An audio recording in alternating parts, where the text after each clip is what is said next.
हरे Krishna.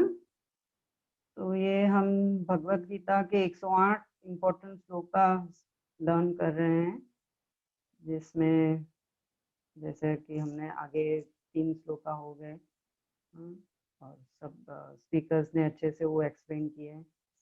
First chapter से जो पहला था धर्म क्षेत्र कुरुक्षेत्र, तो वहाँ से शुरू हुआ कि ये युद्ध भूमि में युद्ध कैसे शुरू हुआ। ये तो माम का पांडवा चाहिए, माम मेरा और तेरा, वहां से युद्ध शुरू हुआ। तो ये पॉइंट हमें समझना है। और फिर ये सेकंड चैप्टर जो है गीता का सार,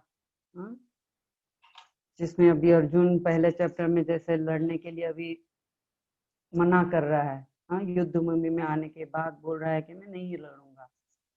और फिर सेकंड चैप्टर में 7 श्लोका में वो भगवान को सरेंडर कर रहा है, अपने आप को भगवान के शरण में आके कहता है कि अब मैं आपका शिष्य बन के आपके शरण में आया हूँ, आप मुझे उपदेश दीजिए।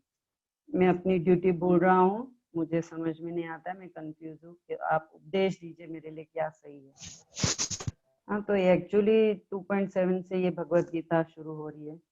और शुरू में ही ये 2.7 के बाद ये शुरू में ही भगवान उवाच 2.11 है।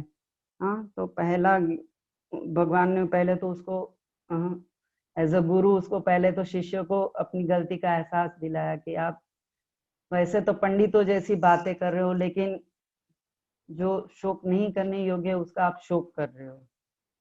अगर आप ज्ञानी हो, पंडित जैसी बातें करो, तो आपको पता होना चाहिए कि मृत या जीवित किसी के लिए शोक करने योग्य नहीं है। क्योंकि वो फिर 12th में बताया कि ऐसा कभी नहीं, पहले ही उन्होंने बुला दिया, समझा दिया अर्जुन को कि ऐसा कभी नहीं हो कि आप पहले नहीं थे, आज नहीं हो और आगे भी नहीं रहोगे।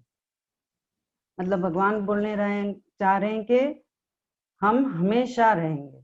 पहले भी थे, आज भी है और आगे भी रहेंगे। जैसे कि आज के श्लोक में भगवान बता रहे हैं कि जिस प्रकार शरीरधारी आत्मा एक शरीर में बाल्यावस्था से तरुण अवस्था में और फिर वृद्धावस्था में निरंतर अग्रसर रहता है, उसी प्रकार मृत्यु होने पर आत्मा दूसरे शरीर में चला जाता है। धीर व्यक्ति ऐसे परिवर्तन से मोह को प्राप्त नहीं होता।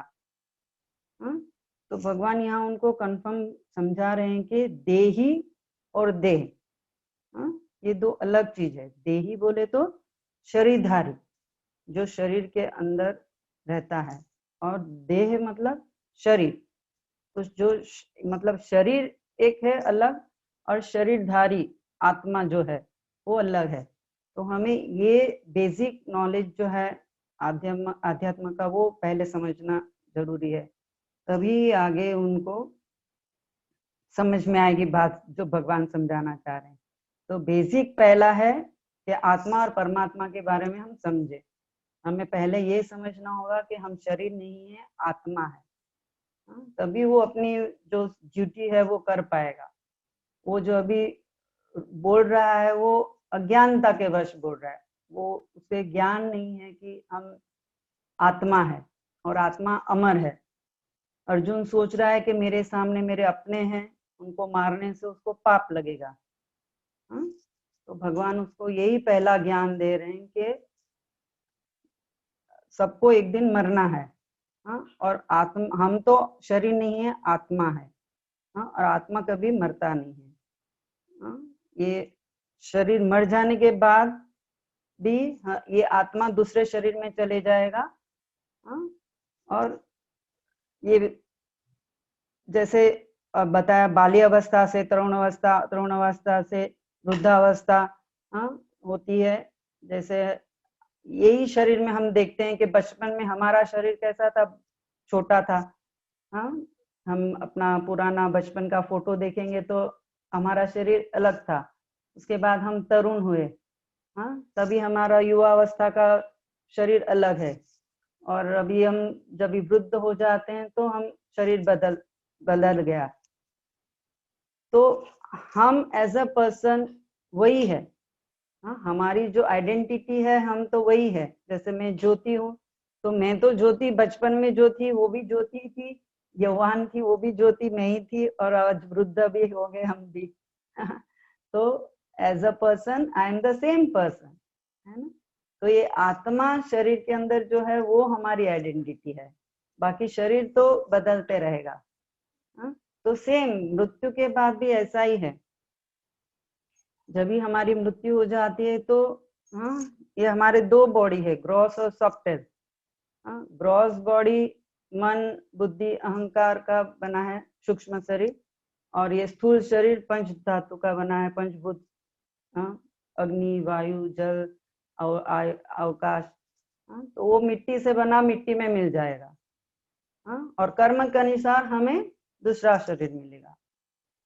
तो शरीर जब भी वृद्ध हो जाता है तो सब एक एक उसके अवयव डेटीरिएट होते जाते हैं, मतलब काम करना धीरे धीरे उसका कम हो जाता है। आंख से दिखाई नहीं देता है, कानों से सुनाई नहीं देता है, घुटने में दर्द हो जाता है, कमर में दर्द हो जाता है। तो धीरे धीरे सब पार्ट हमारे ढीले होते जाते हैं। तो ये तो अच्छी बात है ना कि अभी शरीर वृद्ध हो गया, तो मृत्यु होगी तो उसको हमें नया शरीर मिलेगा। तो ये खुशी की बात है ना कि नया यौवन शरीर मिलेगा, तो अच्छे से वापस हम कार्य कर सकते हैं। तो ये शरीर तो एक देह के ऊपर आवरण है, मतलब आत्मा का वो कवर है। जैसे कि हम कपड़े पहनते हैं, शर्ट पहनते हैं, शर्ट के ऊपर कोट होता है, तो ये कपड़ों के जैसा है। ये आत्मा के ऊपर ये शरीर कवर है। वांसांसी जीर्णानि यथा देहायम, आगे श्लोक आएगा। तो ये पुराने कपड़े जैसे हम फट जाते हैं तो बदल के नए कपड़े पहनते हैं तो थोड़ी शोक करते हैं कि अरे मेरे कपड़े फट गए। उल्टा नया कपड़ा पहनने मिलता है तो खुशी होती है ना। तो इसलिए ये भगवान उनको समझा रहे हैं कि ये भीष्म पितामह द्रोण सब आपके सामने है, उनको मारने का आपको पाप नहीं लगेगा। ये आज नहीं कल वो मरेंगे। मृत्यु तो सबकी होनी ही है, और बुढ़ापा आ जाने के बाद तो मृत्यु है ही, और उनके कर्मों के अनुसार वापस उनको नया शरीर भी मिलेगा। तो आपको शोक करने का कोई कारण नहीं है। ये मैं और मेरा ये भी समझने का एक पॉइंट है। हम बोलते हैं कि ये मेरा हाथ है, मैं हूँ हाथ, ऐसे हम नहीं बोलते। मैं मेरा हाथ है, और मतलब मैं कोई अलग चीज हूँ, क्योंकि ये मेरा हाथ है। जैसे कि मोबाइल, ये मोबाइल मेरा है, हम बोलते हैं मेरा है, मैं मोबाइल नहीं बोलती। मतलब मोबाइल मेरा है, तो मेरा और मैं अलग हो गए ना। तो वैसे ही ये शरीर और आत्मा दोनों अलग है आत्मा भगवान का अंश ही है। जैसा यहाँ बताया कि हमें पहले अपने आप को पहचानना है कि हम कौन है। हम आत्मा है, और आत्मा क्या है? परमात्मा का अंश है। आत्मा और परमात्मा सबके हृदय में है। भगवान 15वें श्लोक में सर्वस्व चाहम हृदय सन्निविष्टो, सबके हृदय में परमात्मा के रूप में भगवान विराजमान है, और आत्मा परमात्मा का ही अंश है। तो वो क्वालिटी वाइज सेम है, भगवान का ही अंश है। तो सच्चिदानंद स्वरूप है वो भी। मृत्यु के बाद वो भी वापस भगवत धाम जाके उसको सच्चिदानंद स्वरूप मिलता है। तो ये एक समझना है यहाँ, जैसे बताया अब ये भिन्न अंश अखंड नित्य भिन्न रहते हैं, यही तक कि मुक्ति के बाद भी यष्टि आत्मा जैसा का तैसा भिन्न अंश बना रहता है। तो आत्मा एज इट इज दूसरे शरीर में वो सेम आत्मा रहता है, सिर्फ शरीर बदल जाता है। कर्मों के अनुसार हमें अलग योनि मिलती है, लेकिन आत्मा हमारी जो है वो सूक्ष्म आत्मा जो है वो सेम रहती है। तो हम सबकी आत्मा अलग अलग है, लेकिन सबके शरीर में जो परमात्मा है वो एक ही है। भगवान का स्वरूप परमात्मा। तो परमात्मा सबके हृदय की बात उनको पता है, हमें आपके हृदय की बात नहीं पता, क्योंकि मेरी आत्मा आपकी आत्मा सबकी आत्माएं अलग है, लेकिन साथ में जो परमात्मा है वो सबका सेम है ना। तो इसलिए ये भगवान ये भगवद गीता के द्वारा हमें ये ज्ञान दे रहे हैं, बेसिक नॉलेज। आत्मा और परमात्मा के बारे में हमें समझा रहे हैं, और अर्जुन को भी बता रहे हैं कि आप शोक मत कीजिए। ये अगर मृत्यु के बाद तो इनको दूसरा शरीर कर्मों के अनुसार मिलेगा ही, जैसे कर्म करेंगे वैसा योनि मिलेगा। जैसे हम लोग अपार्टमेंट में कैसा जितना रेंट दोगे वैसा अपार्टमेंट आपको मिलेगा, ज्यादा रेंट दोगे तो अच्छा अपार्टमेंट मिलेगा, कम हम पैसे देंगे तो हमें वैसा छोटा अपार्टमेंट मिलेगा। तो जैसे हमने कर्म किए उसके अनुसार हमें दूसरी योनि मिलेगी।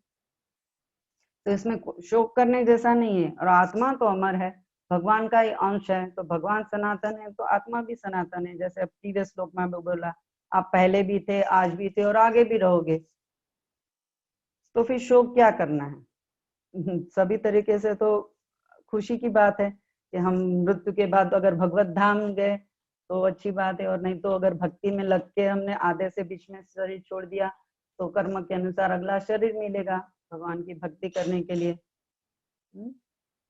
तो यही पॉइंट भगवान यहाँ समझा रहे हैं अर्जुन को कि आप शोक मत कीजिए। पहले अपने आप को पहचानो कि आप शरीर नहीं हो, आत्मा हो, तो आप आपकी ड्यूटी अच्छे से कर पाओगे। तो ये 11 से 30 तक भगवान उसको पहला ये बेसिक नॉलेज जो है वो आत्मा और शरीर के बारे में समझना। तो 11 से 30 तक भगवान उसको आत्मा का ज्ञान दे रहे हैं, और 30 के बाद फिर उसको अपनी ड्यूटी समझाएंगे। तो पहले ये समझ जाएगा बॉडीली कंसेप्ट से, अगर वो ऊपर आ जाएगा तो जान जाएगा कि हम भगवान के अंश है, हम शरीर नहीं है, आत्मा है, और आत्मा तो हमेशा रहता है।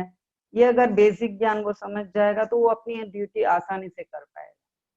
तो जैसे उसने सरेंडर किया अपने आप को, भगवान से उपदेश वो चाह रहा है गुरु बना के भगवान को, तो पहला ही ज्ञान भगवान ने ये आत्मा और परमात्मा अपने शरीर का डिफरेंस समझने का उसको बताया कि हम शरीर नहीं है, आत्मा है। तो यही उसको बेसिक नॉलेज है जो अध्यात्म में आगे बढ़ने के लिए जरूरी है।